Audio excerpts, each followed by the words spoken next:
Welcome to the Lost Interviews with Ray Shasho.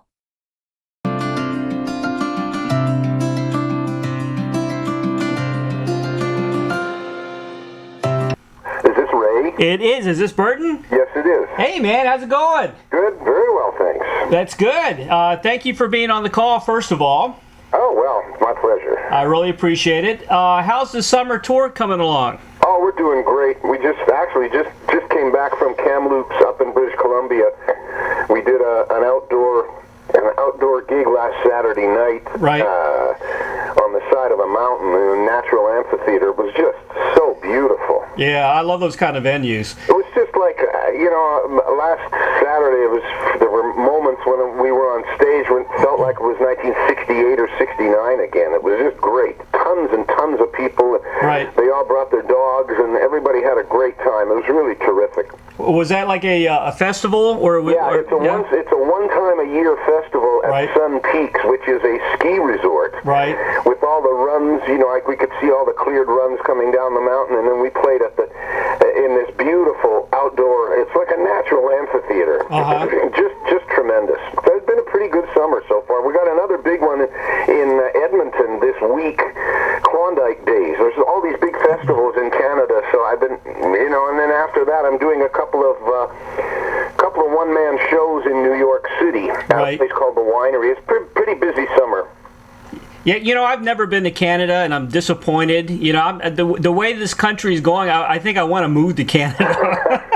It's beautiful, It's just that it's very cold for a lot of people's tastes. Right. I grew up in Winnipeg, and it's 30 below a lot there. 30, 35 below is not uncommon. I'm in California now, which is a totally different world completely. Oh yeah, your blood's kind of thinning out, isn't it? I think you turn into a bit of a wimp. That's what happens, because I can't take the cold the way I used to. But when we were kids, we all just played hockey all day long outside, and then you'd come home with frozen toes and frozen fingertips frozen cheeks. That was just everyday occurrence. Well, I've been living down here in Tampa Bay now for 10 years, but I'm originally from the D.C. area, so, yeah. Well, that's cold, but it's not the kind of cold that we know. Exactly, But, I gotta visit Canada, I really do. I know a lot of people up there, and there's a lot of people here in the Sarasota area that are from Canada. They're buying up property here like crazy, man. Well, Toronto is, of course, now they call it New York North. Wow. It's such a huge place. It just became the fourth biggest city in North America. You're kidding me. It passed, how about this? Toronto just passed Chicago in population. That's amazing. Yeah, it's like, number one is New York still, I think. Number two is Los Angeles. Number three is Mexico City. And number four is Toronto now. Wow. That's remarkable. They've always been on, as far as the arts and cutting edge stuff, architecture and things like that, they've always been way ahead of the game. It's very cutting edge. Yeah, but Toronto, the CN Tower is one of the wonders of the world. Yeah. But also, what's huge there is the film festival. Yep, that's right. The Toronto Film Festival, when they have it, they call it Hollywood North because it's just every major star is always there. Every major studio is always represented. When you're in Toronto at film festival time, you can't get a reservation at a restaurant or an elevator in your hotel. It's just completely overrun. It's good, it's good for Toronto. Good for Canada. Good for Canada, yeah. You always hear great things about Canada. You never hear, Canada's very quiet, peaceful, and I like that. Well, here's the thing, man. In Canada, we have 1/10 the population that the U.S. does. Right. So just purely by the numbers, there's going to be a lot less crime. Yep. And we have socialized medicine in Canada, which is very, very attractive to Americans. Sure is. It's the same as Sweden, you know. Yeah. Another place in Canada where people rave about is Quebec City. Right. It's the last walled city in North America. There's so much history there. In all over the province of Quebec, a lot of history.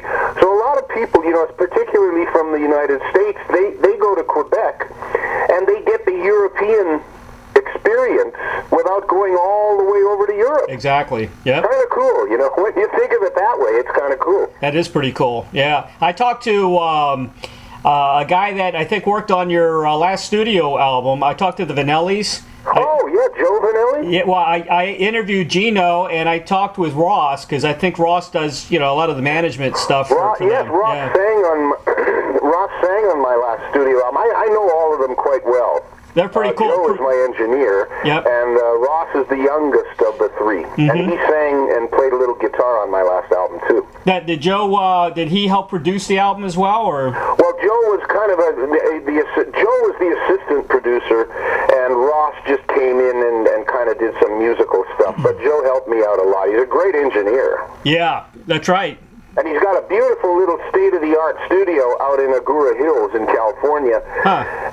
It's not that big, but these days it doesn't have to be that big anymore. Right. Everything has shrunk so drastically, Yeah, it's amazing. Yeah, I mean, you can work right out of your house on your computer. Well, I mean, there's a very famous story that Pink did most of one of her albums on the laptop, on the bus between gigs. You can actually do that now. Yeah, but don't you miss the studio experience, though, kind of, or no? I do miss the big room experience that we used to have in the old days, recording at the RCA studios in L.A., and then also with Richard Perry at Studio 55, which was adjacent to the Paramount lot, Paramount Pictures. Yep. I kind of miss the studio experience to a degree, but also I love the technology. What you can do now is that you can kind of fix things. I don't use a lot of auto-tune, but the odd time if I have a piano clunker, you can now go right in and dial that one bad key out. Yeah. Whereas before, you had to do a whole new take. Yeah. And go beginning to end. It's really, I mean, it's a double-edged sword. Yeah. I don't like the fact that there's so many machines on records now. And another thing I don't like is, and Joe Vanelli said this to me too, he says, have you ever noticed in the last 8 or 9 years, everything's perfect? Yep. And it's not supposed to be perfect. Yep. You know what I mean? Yep, I do know the vocals, there's never a tiny glitch in the vocals. There's never a bad note on anything because the producers or engineers are just fixing everything. Yeah. And I think you can overfix things. I think you can fix things to death. Yep. There's no human element left. I don't think the vocal is supposed to be tuned like a guitar string. Exactly. Yeah.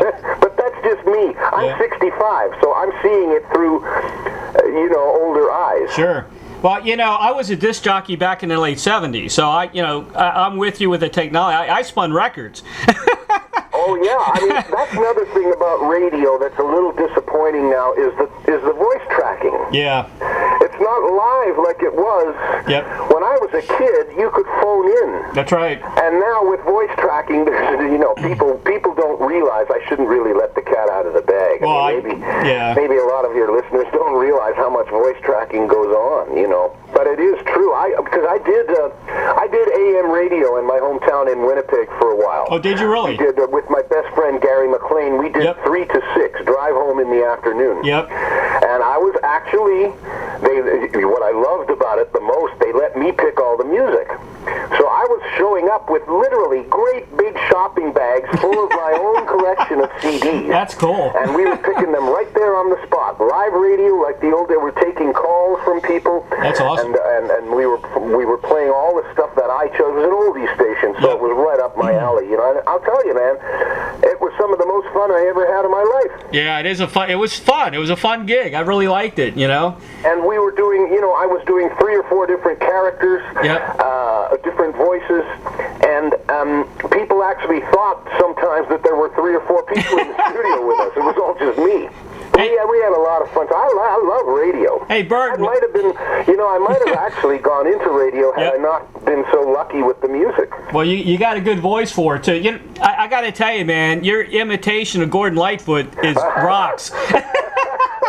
Oh, man, I actually did it in front of him one night. Did you really? Believe it or not, I was playing a week years and years ago at a big cabaret place in Toronto called the the Imperial Room. Right. And it had quite a history. Eartha Kitt and Sammy Davis, all great stars from earlier on had played there. So I went in and did a week. And I was doing that imitation in my show of Gordon. And I guess by the end of the week, getting it up in the papers, and I guess some of his friends had been there, and they had seen me do it. So Saturday night, the last night of the show, he comes down and he sits right in front of me. He gets the front table right in front of my piano. That's great. And it gets to that point in the show, and of course, I did the imitation right in front of him. It was hilarious. That's a hard imitation to do, you know? Well, it's just a funny thing. People, I mean, when I do it on stage, people just howl with laughter. It's pretty funny. Yeah, you're good at it, I tell you that. I like impressionists. I really do. I've always, when I was a kid watching the Ed Sullivan Show, Yep.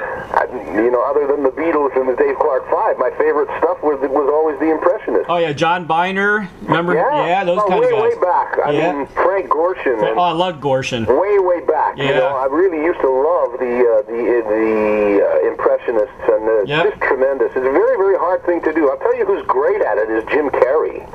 Yeah, he does. You're right. He does a lot of impressions. He is really good at it, but he's a $20 million a picture movie star now, so he won't be making a living doing that anymore. But as far as I saw him do a routine one time, it blew me away.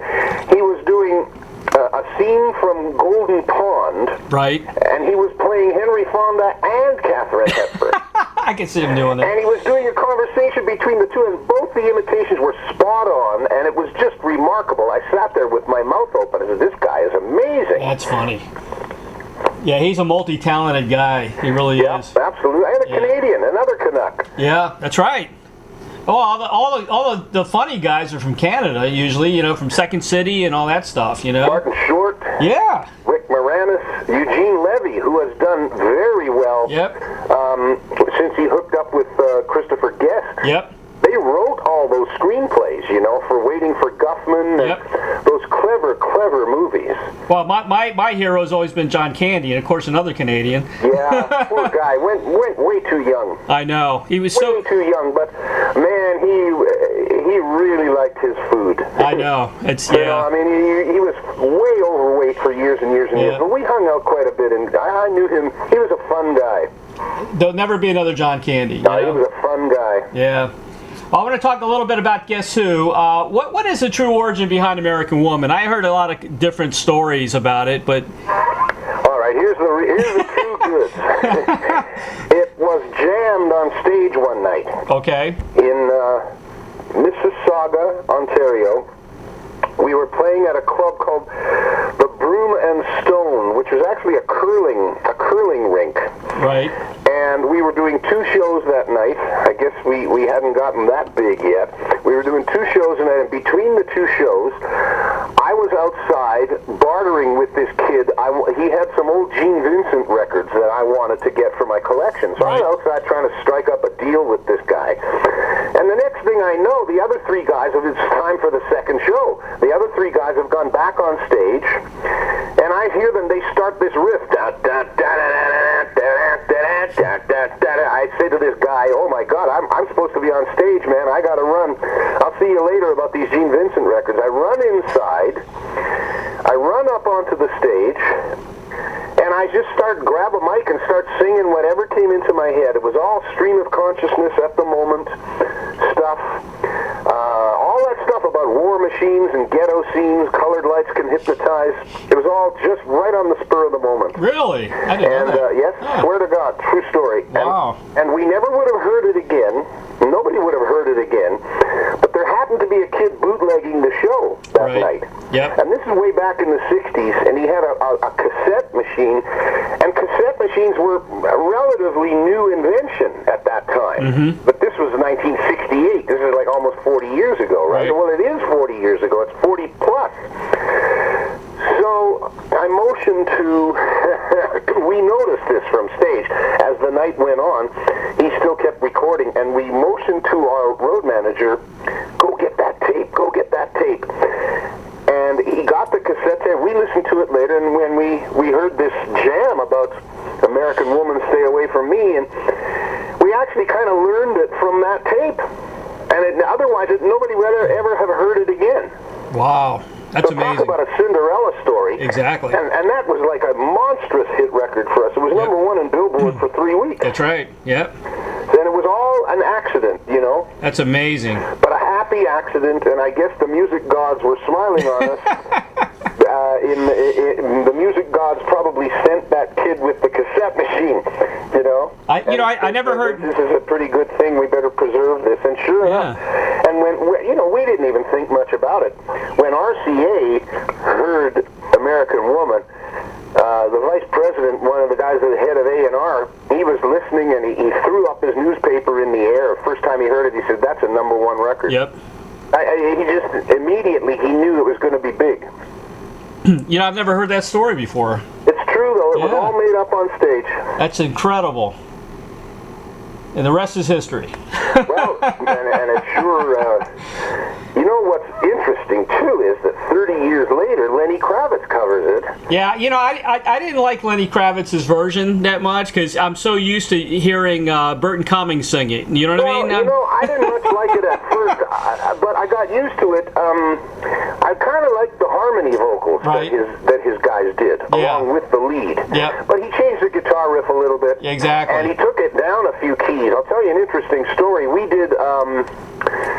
did a big thing for Much Music in Toronto, which is MTV of Canada, Right. And it was together. It was the real Guess Who when we reformed back in 2000 and 2001. The real band, not that touring band that calls itself the Guess Who. The real band got together again for about a year and a half, and us together with Lenny's band, we did American Woman together on stage. Really? Outside the Much Music studios. There were thousands of people in the street. And then at the end, Lenny and I were actually trading vocal lines. Really? It was pretty cool. That's pretty cool. Yeah. Yeah. Another very cool thing, on Millennium Night, New Year's of 1999, Prince had a pay-per-view special on television. Right.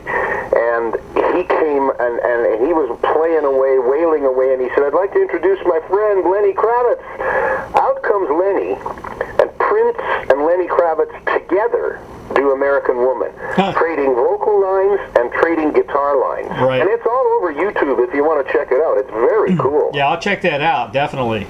Very cool. And here's the thing which made me so proud. A love song is a love song, right? You could, a love song 100 years later is going to have the same effect that it did 100 years earlier. Yep. When a song is not a love song, it's very unusual that it would still make sense 30 years later. Right. Because times change, whether it's political or apolitical or just observational. Right. It's very, very odd and very, very rare that a non-love song would surface 30 years later and still be relevant. That's what makes me so proud about those lyrics. Yep. I don't need your war machine. Right. I don't need your ghetto scenes. That could have been written last night. Exactly. So, for me as a lyricist, you know what? One of my proudest moments, because to have it stand up again and not be corny. Yep. You know what I mean? A non-love song 20 years later can sound very corny and very lame. Yep. So those words, I guess, they didn't become corny. 30 years later, it's still there's the biggest record of Lenny's career. Well, speaking of that, I've been wanting to talk to you. I'm so glad I got this interview about the most underrated Guess Who album. And this is when I saw you guys. I saw you guys in '73. Oh, yeah. Is 10. Oh, number 10. That's one of my favorites. The most underrated album in history. Okay. You know why it's one of my favorites? If you check the writing credits. Right. I wrote almost everything on it by myself with no co-writers. And at that point, I had really taken the reins of the band. Right. Really taken hold of the reins of the band. I remember. And we had a real direction on that album. It wasn't the cheeriest album, but I thought it hit pretty hard. And the reason I like it so much is it was the closest thing to a solo album that I ever did while I was still in the Guess Who. Right. I was really running the ship at that point. And I think the songs are good. They're awesome. Just Let Me Sing, Yep. Self-Pity. I thought Glamour Boy. I always thought Glamour Boy was one of the best things I ever wrote. So Yep. I do like number 10. I'm very glad to hear you say that. I loved it. I played the death out of that album. My favorite song is actually Cardboard Empire. Well, that's a great one. That's the one I didn't write, but it's a great song. I get chills. Tremendous song. I get chills when I hear that today because you can associate that with America. You know what I mean? Who are the people? Who are the people that you think you are? It's incredible. That could be sung right directly to Dick Cheney. Exactly. Who are the people that you think you are, you know?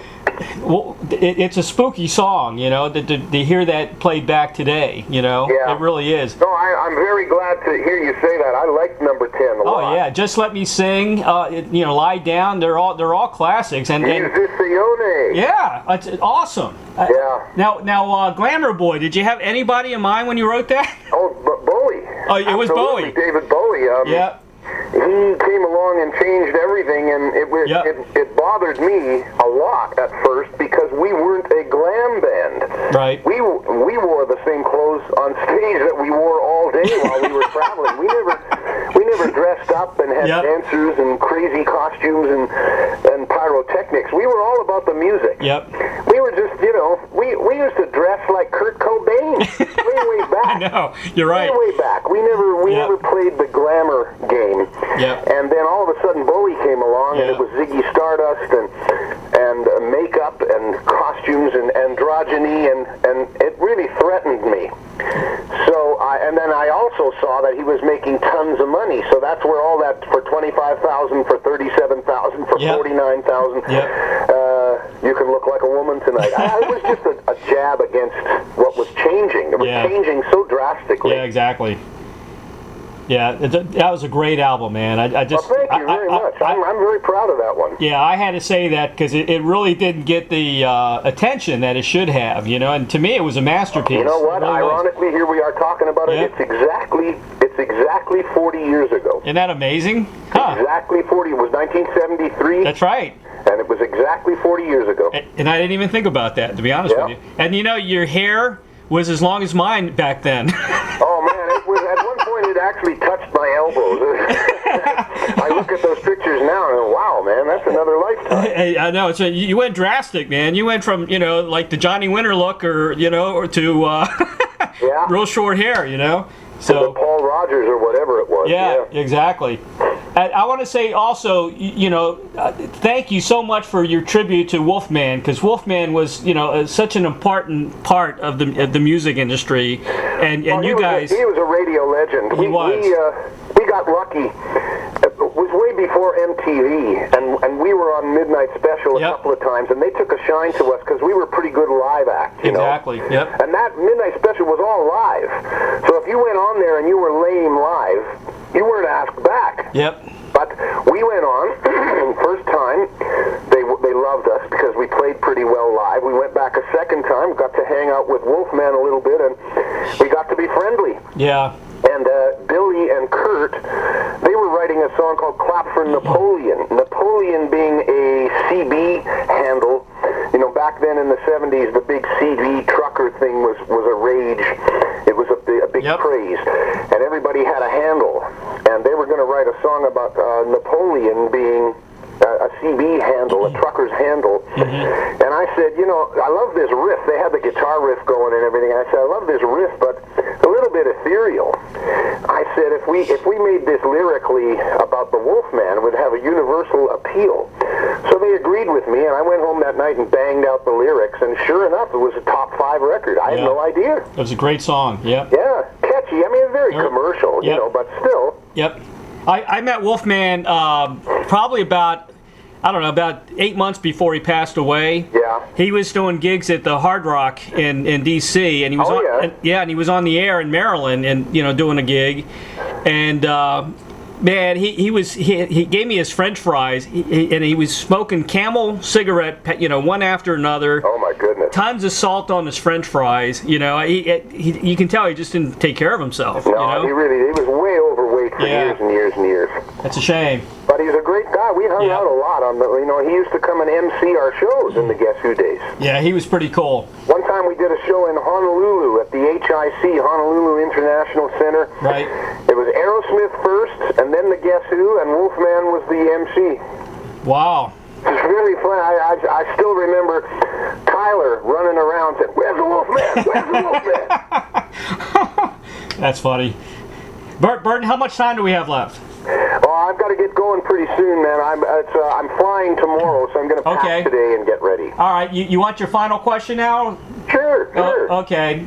Here's a question I ask everybody. All right. If you had a Field of Dreams wish, like the movie Field of Dreams, to play or collaborate with anyone from the past or present, who would that be? Wow, that's a big one. Fats Domino, I would love to have done something with him. He's still around, but he's about 9,000 years old. Yeah. Of course, I think every kid my age back in the 60s would have dreamt of being with the Beatles. Yep. Like, what keyboard player wouldn't want to have been Billy Preston? Right, exactly. When he played along with them on Get Back and all that stuff. I dreamed about that, sure. Yeah.